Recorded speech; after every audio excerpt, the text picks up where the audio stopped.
નમસ્કાર, હું પ્રવીણ. મોટા માથાઓને ગોળ અને ખેડૂતોને ખોળ. આમ તો સૂટ બૂટમાં તમે બેનર સાથે કદાચ રેલીઓ કે આંદોલન કે લોકોનો જમાવડો રસ્તા પર ઓછો જોયો હશે. એ તો આમ જનતાના નસીબમાં જ છે, અને એ ક્યારે નસીબમાં હોય કે તમામ પ્રક્રિયાઓમાં રજૂઆતથી માંડી કલેક્ટરથી માંડી ગાંધીનગર સુધી રજૂઆતો કરવામાં આવે ને નિવેડો ન આવે તો બાદમાં રસ્તા પર ઉતરવું પડે, અટકાયતો થાય, ઘણું બધું થાય. વાત ઉત્તર ગુજરાતની થઈ રહી છે. વાત એ ભારતમાલા પ્રોજેક્ટની થઈ રહી છે કે જે ભારતમાલા પ્રોજેક્ટના રોડ જે ગઈકાલે નીતિન ગડકરીએ સંસદમાં કહ્યું કે વર્ષમાં 168 કરોડની આસપાસ ટોલ ટેક્સમાંથી ઉઘરાણી થાય છે, એટલે કે વસૂલાય છે, એ જનતાના હિત માટે જ વપરાય છે. પરંતુ ટોલ ટેક્સ ઉઘરાવ્યા બાદ પણ ભારતમાલા પ્રોજેક્ટના આ ચોમાસાની શરૂઆતમાં જે દ્રશ્યો જોયા તે બાદ હાઈવે ઓથોરિટીથી માંડીને તમામની આંખો ખુલી હતી. પરંતુ આ જ પ્રોજેક્ટ સાથે જોડાયેલો મુદ્દો છે બનાસકાંઠાનો, કેમ કે થરાદથી અમદાવાદ વચ્ચે જે રોડ બની રહ્યો છે, એટલે કે રોડ બને, સંપાદનમાં તમારી જમીન જાય, અને જમીન જાય તો નિયમો અનુસાર વળતર મળે. એ વળતર કેટલું હોય છે? ખોળ જેટલું હોય છે કે ગોળ જેટલું હોય છે? ઓન રેકોર્ડ જે માહિતી છે અને ખેડૂતો જે આક્ષેપ કરી રહ્યા છે તે મુજબ જે લોકોએ જમીન એને કરાવી છે, એટલે કે નોન એગ્રીકલ્ચર ખેતીલાયક જમીન હોય ને એને કરાવવી પડે, તો એને કરાવી હોય તો પ્રતિ ચોરસ મીટરે 4500નું વળતર અપાય છે. અને ખેડૂતોના હિસાબથી એ કહી રહ્યા છે કે અમને મળી રહ્યું છે વળતર 20 થી 25 રૂપિયા પ્રતિ ચોરસ મીટર. ક્યાં 4500 રૂપિયા, ક્યાં 20 થી 25 રૂપિયા પ્રતિ ચોરસ મીટર. જમીન આસમાનનો ફરક છે. હવે આ જમીન આસમાનનો ફરક કેમ આપ્યો? ખેડૂતો કહી રહ્યા છે કે 2011ની જંત્રી પ્રમાણે સરકાર આ વળતરની વાત કરે છે, અને એમ પણ કહી રહ્યા છે કે જે નેતાઓ અને મોટા માથાઓ છે કે જેને જમીનો લઈ લઈને એને કરાવી નાખી, એમને પ્રતિ ચોરસ મીટર 4500 રૂપિયાનું વળતર. અને કોઈ ખેડૂત જો એને કરાવવાની અરજી મૂકે તો એને માળીએ ચડાવી દેવામાં આવે. આ ખેડૂતોનો આક્ષેપ છે. 4-5 દિવસ પહેલા જ્યારે એક ચીમકી ઉચ્ચારાઈ હતી કે આનું કંઈક કરો, આનો નિવેડો લાવો, નહીં તો અમે રણનીતિ નક્કી કરીને આંદોલન કરીશું. આજે કાંકરેજમાં તમામ ખેડૂતો રસ્તા પર આવ્યા, અને એમનું સીધું કહેવું છે કે જે જૂની જંત્રી છે 2011 એ ભૂલી જાઓ, સરકાર નવી જંત્રી પ્રમાણે ભાવ જાહેર કરે. અને ઘણા ખેડૂતો એવા છે કે જેની પૂરેપૂરી જમીન જઈ રહી છે, તો એમના પુનઃસ્થાપન અથવા પુનઃવ્યવસ્થા માટેની કોઈ પ્રક્રિયા અથવા તો સુવિધા શું સરકારે કરી છે ખરા? આ સવાલ આ દેશનો ખેડૂત રસ્તા પર આવીને કરી રહ્યો છે. એમને કહ્યું કે કલેક્ટર સાથે વાત કરી, થઈ જશે, ઉપર સુધી વાત તો પહોંચી જશે, કેમ કે આટલો મોટો પ્રોજેક્ટ છે, અને પ્રોજેક્ટના લોકાર્પણથી લઈને સારા રોડ બને તો એની ક્રેડિટ પણ સરકારને જવી જોઈએ. પણ જેના ભોગે બને છે એને કેટલું મળે છે, સવાલ એ છે. તો ખરેખર ખોળ મળી રહ્યો છે અને ગોળ જ્યાં જઈ રહ્યો છે, કેમ કે ઓફ ધ રેકોર્ડ ઘણી બધી ચર્ચા હોય કે સાહેબ ક્યાંક પ્રોજેક્ટ આવવાનો હોય તો પછી નેતાઓથી માંડી મોટા માથાઓ પહેલા જમીન ખરીદી લે, બાદમાં સંપાદનમાં જવાની છે તો વળતર પણ આવવાનું છે. પણ વળતરમાં આટલો જમીન આસમાનનો ફરક કેમ છે, એ આજે પણ સવાલ છે. તો આ મુદ્દે બે ખાસ મહેમાન આપણી સાથે જોડાશે. હેમાભાઈ ચૌધરી આપણી સાથે જોડાશે અને અમરાભાઈ ચૌધરી આપણી સાથે જોડાશે, જે આજે મામલતદાર કચેરીએ ગયા હતા. સ્વાગત છે. અમરાભાઈ, આપથી શરૂઆત કરીએ. કેમ એકને ખોળ અને એકને ગોળ જેવી સ્થિતિ છે, અને આટલો તો જમીન આસમાનનો કે ફરક? 4500 પર ચોરસ મીટર જે એને કરેલી છે, અને બાકીની જમીનને, એટલે કે તમે જેના માટે માંગ કરી રહ્યા છો, 20 થી 25 રૂપિયા પ્રતિ ચોરસ મીટર. એટલે આ વિસંગતતા માત્ર બનાસકાંઠા પૂરતી છે કે થોડી આગળ વધશે? ખૂબ આભાર માનીએ છીએ જીએસટીવીનો કે અમારો અવાજ સરકાર સુધી પહોંચાડવાનો પ્રયત્ન કર્યો. હવે અમે ખૂબ રજૂઆતો કરી, છેક મુખ્યમંત્રી સુધી અમારા આગેવાનોએ રજૂઆતો કરી, પણ અત્યારે અમારા એવોર્ડો થઈ ગયા છે. અમારા વિસ્તારમાં ફક્ત 22 કે 25 કે 30 રૂપિયાના એવોર્ડ છે, એટલે 1 મીટરનો ભાવ જાહેર કર્યો છે, અને એના માટે પેમેન્ટ પણ સરકારે તૈયાર કર્યું છે કે તમે પેમેન્ટ ઉઠાવી લો. એક બાજુ અમારા નેતાઓએ ભાગીદારી અંદર ખેડૂતોના ભાગની અંદર જે એને કર્યું એમને લોકોએ એ જમીનના 4300 થી 1 મીટરનો ભાવ સરકારે ચૂક્યો છે, અને આ મળતિયાઓએ ઉઠાઈ લીધા છે, પેમેન્ટ પણ ઉઠાઈ લીધું છે. શું વાત કરો છો? ચૂકવાઈ ગયા? એક મિનિટ, ચૂકવાઈ ગયા પૈસા? એમને ઉઠાઈ લીધા પૈસા. બનાસકાંઠાની અંદર જે એને કર્યું એ લોકોએ પૈસા પેમેન્ટ ઉઠાઈ લીધું. બીજી વાત કે મારા ખેડૂતોને ફક્ત ને ફક્ત 20 રૂપિયા પર 4 ગણા. સરકાર એમ કહે છે કે અમે ખેડૂતલક્ષી સરકાર છીએ, એના અનુસંધાને અમને 4 ગણા કર્યા. એટલે 1 વીઘાના 50,000 ગુણ્યા 4 એટલે 2 લાખ રૂપિયા પ્રમાણે અમાને ખેડૂતોને ચૂકવણું કરવા માટે એવોર્ડ કર્યા. એ જ જમીન, એ જ ખેડૂતની જમીન જ્યારે 1 વીઘાના 7 થી 8 કરોડ રૂપિયા નેતાઓના ભાગીદારીની અંદર એમને ચૂકવણું થયું.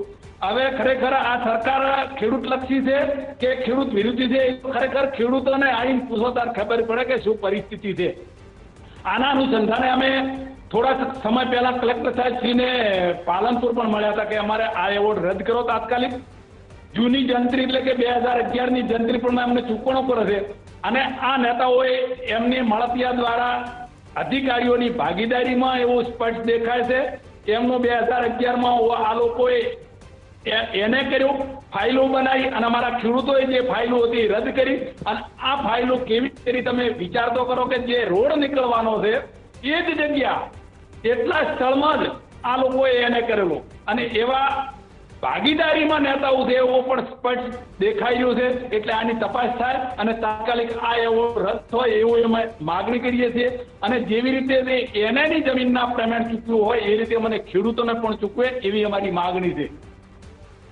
ભેમાભાઈ, જે અમરાભાઈ કહી રહ્યા છે કે જ્યાંથી રોડ એક્ઝેક્ટ નીકળવાનો છે એનું જ એને થયું, તો શું એટલી બધી દૂરંદેશી છે કે 2025-24માં અહીંયા રોડ કટ ટુ કટ અહીંથી જ નીકળશે, આપણે આટલું જ એને કરાવી લો? આ તો બહુ ગંભીર મોટો આક્ષેપ છે. આ તો અંબાલાલ પટેલની આગાહી કરતા પણ દૂરંદેશી છે. એમાં ખેતી થાય છે. હા, બિલકુલ પ્રવીણભાઈ, તમારી વાત સત્ય સનાતન છે અને હું જીએસટીવી નો ખૂબ ખૂબ આભાર માનું છું કે ખેડૂત વતી સરકાર સુધી અવાજ પહોંચાડવાનું કામ આપે કર્યું છે. ભારતીય જનતા પાર્ટીની 30 વર્ષથી શાસનમાં સરકાર છે અને બેઠેલા નેતાઓ એમને બધાને ખબર છે કે ક્યાંથી રોડ કાઢવાનો છે, ક્યાં રોડ નીકળવાનો છે, ક્યાં પ્રોજેક્ટ આપણે સ્થાપિત કરવાનો છે. આ બધું પ્રી પ્લાન હોય છે, કોઈ 1-2 વર્ષમાં થતું નથી હોતું. જ્યાંથી ભારતમાળા પ્રોજેક્ટ નીકળવાનો હતો એની આજુબાજુના જેટલા ખેતરો હતા ખેડૂતોને ભોળવાઈને એમની જમીનો મફતના ભાવે પડાવી લીધેલી છે. અત્યારે જે પ્રકારે અમરાભાઈએ કહ્યું એવી રીતે અત્યારે ખેડૂતને પ્રતિ ચોરસ મીટરે 22 થી 25 રૂપિયાનો ભાવ આપવામાં આવે છે.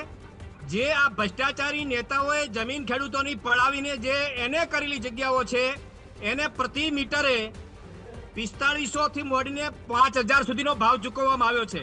પ્રતિ ફૂટ 1900 રૂપિયાનો ભાવ. એમાં કેટલાક એને કરેલા વેપારીઓએ તો પૈસા પણ ઉપાડી લીધા છે.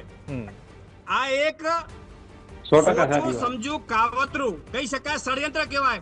કારણ કે ભારતીય જનતા પાર્ટીની સરકાર જ્યારથી પણ આવી છે ત્યારથી ખેડૂત વિરોધી રહી છે. તમે જુઓ અત્યારે ખેડૂતને મજૂર બનાવવાની નીતિઓ આ સરકારની અંદર ચાલી રહી છે. એક બાજુ ખેડૂતોને મોટી મોટી જાહેરાતો વળતરની કરવામાં આવે છે, આજ દિવસ સુધી વળતર ચૂકવવામાં નથી આવ્યું. હજી તો ખેડૂતોના રીસર્વેના પ્રોબ્લેમો બાકી છે અને એમાં હાઈવેનો ભારતમાળા પ્રોજેક્ટ આજે જે બની રહ્યો છે ફક્ત ને ફક્ત ઉદ્યોગપતિઓ માટે બને છે, નહીં ખેડૂતો માટે.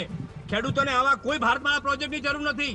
અને તમારે જરૂર હોય તો ખેડૂત ક્યારે ના નથી પાડતો, પરંતુ ખેડૂતોનું શોષણ ન થવું જોઈએ, ખેડૂતોને પૂરતું વળતર મળવું જોઈએ.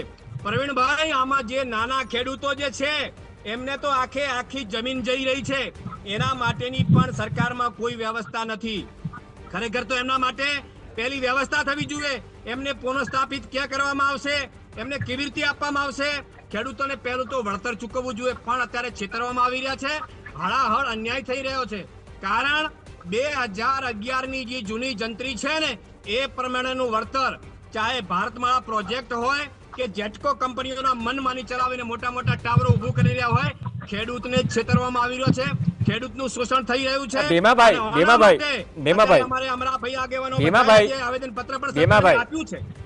એક સામાન્ય એ વાત કરું કે ક્યારેક આવો મુદ્દો આવે ને ત્યારે વિધાનસભાથી માંડી સત્તા પક્ષના નેતાઓથી માંડીને ઘણા બધા એમ કહે છે કે આ તો રાજકીય રંગ અપાઈ રહ્યો છે. પણ આ મુદ્દામાં તમે બંને જે વાત કરી રહ્યા છો કે ઘણા નેતાઓએ અથવા તો મોટા માથાઓએ ભાગીદારીમાં એને કરાવી લીધી અને ઘણાએ પૈસા પણ ઉપાડી લીધા છે, આ તમે કહી રહ્યા છો. તો આમાં તો એક તરફ નહીં, એક તરફ રાજનીતિની વાત થઈ રહી છે, ઉપરથી નેતાઓ શું માલામાલ થઈ રહ્યા છે, પૈસા બનાવી રહ્યા છે. આ તો ગંભીર વાત થઈ. સાચી વાત છે, માલામાલ નેતાઓ સાહેબ બની રહ્યા છે. હું તો એમ કહું છું કે જે ધારાસભ્યો બન્યા, નેતાઓ જે છે ને, એમની પણ તપાસ થવી જોઈએ. આની અંદર મોટા માથાઓ સંકળાયેલા છે, મોટા નેતાઓ સંકળાયેલા છે. રાતો રાત કરોડપતિઓ આવી જમીનો રાખી, એને કરી અને સરકારને પધરાવી અને કરોડો રૂપિયા એમણે બનાવ્યા છે. આ બધી તપાસ થવી જોઈએ. ખેડૂતોના ખાડા પરસેવાની જમીનના પૈસાઓ આજે નેતાઓના ઘરમાં જઈ રહ્યા છે. બધી તપાસ થઈ અને ખરેખર ખેડૂતોને સાચું વળતર મળવું જોઈએ. ઓકે, અમરાભાઈ એ વ્યક્તિ હશે, ઘણા લાંબા સમય ચર્ચામાં આવ્યા છે. એક નેતાએ તેમના ઉપર હાથ ઉગામ્યો હતો અને બાદમાં, અમરાભાઈ હું ખોટું ન હોઉં તો કરેક્ટ કરજો, પછી ગાંધીનગર સુધી પદયાત્રા કરી, સરકાર સાથે ચર્ચા કરી. પણ અમરાભાઈ, એ તો કેવું, આમ એક પ્રકારની એક સંવાદ હોય, મામલતદારથી માંડી કલેક્ટરથી માંડી સાંભળે, કલેક્ટર ઉપર રજૂઆત કરે. તમે કહી રહ્યા છો કે કલેક્ટરે બાંહેધરી આપી છે અને બીજી તરફ એમ કહી રહ્યા છો કે જેને એને કરાવી એને તો પૈસા પણ ઉપાડી લીધા છે. અને ભીમાભાઈ કહી રહ્યા છે કે જેની બધી જ જમીન જઈ રહી છે એની વૈકલ્પિક વ્યવસ્થા હજુ સુધી થઈ નથી. તો આ પ્રક્રિયાનું મોનિટરિંગ કરે છે કોણ? અમરાભાઈ, હવે પરવીનભાઈ, પહેલી વાત તો અમારી માગણી છે કે અમને પૂરતું વળતર મળવું જોઈએ. આ સરકારે અમને ફક્ત ખેડૂતોને લૂંટવાનું ષડયંત્ર રચ્યું છે. આ એને વાળે કરોડો રૂપિયા ચૂક્યા છે, અમારા ખેડૂતોને કોઈ આપ્યું નથી. એ માગણી છે. આના અનુસંધાને કલેક્ટરને રજૂઆત કરી, કલેક્ટરે અમને વિશ્વાસ આપ્યો, પણ આ વિશ્વાસ તો અમે 3 કે 4 વર્ષથી સતત પડતા આવ્યા. અમને 7 થી 8 પહેલા ગયા એટલે અમે અઠવાડિયામાં કે 10 દિવસ તમે યોગ્ય કરી આલીશું. યોગ્ય થવાનું કલેક્ટર છું. મુખ્યમંત્રી અમારી ટીમ ગઈ, એમને પણ કીધું આ કશું જ કરેલું નથી, ફક્ત ને છે. અમારી જમીન છે, ખાતામાં અત્યારે સર્ચ કરો તો તમામ ભાડાના ખાતાના ઉતારાથી પણ અમારી જમીન નીકળી છે. આ ફક્ત ને ફક્ત સરકાર અમને ખેડૂતોને રોલી આપેલો છે. આ ફક્ત અમને સમય કાઢવાનો ષડયંત્ર રહે છે. ઓકે, તો ભીમાભાઈ થોડુંક, અમરાભાઈ થોડા વાડીએ છે ને, વાડીએ કવરેજનો પ્રોબ્લેમ લાગે છે. પણ ભીમાભાઈ, અહીંયા વસ્તુ એ પણ આવે, માપણી રીસર્વેની વાત આવી, જમીન માપણીમાં રીસર્વેમાં જે પણ ડખા થયા છે, સૌથી વધારે અરજીઓ તો બનાસકાંઠામાંથી આવી છે. એટલે એ પ્રશ્ન પણ લાગુ પડે છે કે નહીં આમાં? એ પ્રશ્ન સોલ્વ થઈ ગયો? કેમ કે જેવી 31 ડિસેમ્બર આવશે તો વધુ એક કદાચ તારીખ પડશે, કેમ કે આ મુદ્દો હવે ખબર નહીં કોના મોઢામાં કેટલા મગ ભરાઈ ગયા છે કે જમીન માપણીમાં ઘણા બધા નેતાઓ પણ છે, સત્તા પક્ષના નેતાઓ છે, કાર્યકર્તાઓ છે, વિપક્ષના નેતાઓ છે, કાર્યકર્તાઓ છે. અગવડ બધાને પડી રહી છે આ બાબતમાં. એનું સમાધાન થયું છે કે એ બી હજુ સળગતું છે? બનાસકાંઠામાં સૌથી વધારે અરજી હતી, કદાચ હું ન ભૂલતો હોઉં તો. બિલકુલ સાચી વાત છે પ્રણભાઈ, હજી સળગતો મુદ્દો જ છે. રીસર્વેની અંદર પણ નેતાઓ મળેલા છે. જે સરકારી બી નંબરો જે પડેલા હતા એ સરકારી નેતાઓએ હડપ કરવા માટે કરીને આખો રીસર્વેમાં ગોટાળા મોટા થયા છે.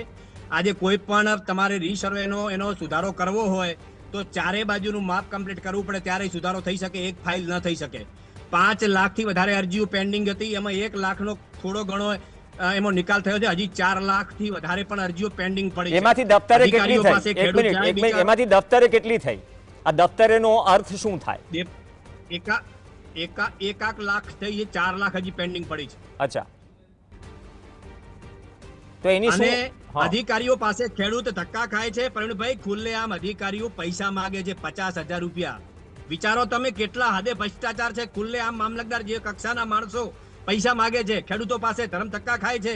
અને આજે 2 ભાઈઓ ઝઘડીને મરી જાય એવું સ્થિતિનું નિર્માણ આ ભ્રષ્ટ ભારતીય જનતા પાર્ટીના નેતાઓએ કર્યું છે. સાહેબ, આજે ખરેખર જોયું નથી જતું. એ પ્રકારનો ભ્રષ્ટાચાર ચાલી રહ્યો છે. આજે એક બાજુ સાહેબ, આજે મોંઘવારી, એક બાજુ આજે ખેડૂતોને કુદરત પણ રૂઠ્યો છે. ભાજપ તો રૂઠેલું છે જ. ભાજપે તો કાળો કેર વર્તાવી નાખ્યો છે ખેડૂતો ઉપર. છતાં જાહેરાતો મોટી કરોડોની થાય, રૂપિયાનું વળતર આપવામાં નથી આવતું, વચેટિયાઓ ખાઈ જાય. તો એસીબી માં ટ્રેપ કરાવો. રોજ સમાચાર મળે જ છે, મામલતદારથી લઈને મોટા મોટા અધિકારીઓ લાંચ લેતા ઝડપાય છે. એસીબીના ઘણા બધા કેસીસ આવે છે, અમે ચલાવીએ છીએ પણ ખરા. જો તમે કહેતા હોય કે 50,000 રૂપિયા સુધીની માંગણી અધિકારીઓ કરે છે, બિલકુલ એ બાબતે અમે હાલ સજાગ છીએ અને ટૂંક સમયમાં આ પ્રકારના સ્ટિંગ પણ અમે હવે કરવાના છીએ. અત્યાર સુધીમાં આપણે માગણીઓ મૂકતા હતા, પરંતુ જે આવા ખુલ્લેઆમ માંગનારા જે અધિકારીઓ છે એમનું સ્ટિંગ કરીશું અને એમને ઘર ભેગા કરવાની પણ હવે અમારી પૂરી તૈયારીઓ છે. અમે એ ઈચ્છી રહ્યા હતા કે કંઈ કરતા કોઈ ખેડૂતનું ભલું થાય, પરંતુ આવા નફ્ફટ અધિકારીઓને કોઈ પણ સંજોગોમાં છોડવા ના જોઈએ. ઓકે, અમરાભાઈના ખેડૂતના દીકરા છે, બહેનાના પણ ખેડૂતના દીકરા હશે. ઓકે, અમરાભાઈને થોડો કવરેજનો ઇસ્યુ છે, કદાચ ડિસ્કનેક્ટ થઈ ગયા હશે. છેલ્લી 20 થી 30 સેકન્ડ છે. હવે શું? કેમ કે તમે કહી રહ્યા છો કે વળતર ચૂકવાઈ ગયું, અમને 20 થી 25 રૂપિયાની વાત કરી નાખી. આ તો થરાદથી અમદાવાદ સુધીનો પ્રશ્ન છે. હવે શું થશે? ચર્ચા થશે, વિશ્લેષણ થશે, અથવા તો જે કેમ કે નવી જંત્રી તો જાહેર જ નથી કરી, લગભગ હું ન ભૂલતો હોય ત્યાં સુધી. બિલકુલ નથી. નિવેડો શું?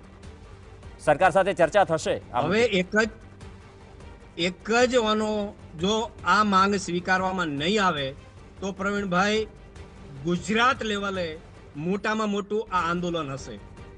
સરકારને હજી મારી નમ્ર વિનંતી છે કે આની અંદર ફરી નવી જંત્રી પ્રમાણે ખેડૂતોને પોતાના ભાવ આપવામાં આવે, અને જો નહીં આપવામાં આવે તો આ મોટું આંદોલન થશે અને સરકારે એને ભોગવવું પડશે, અને ખેડૂતોની હાય ચોક્કસ આ સરકારને લાગશે.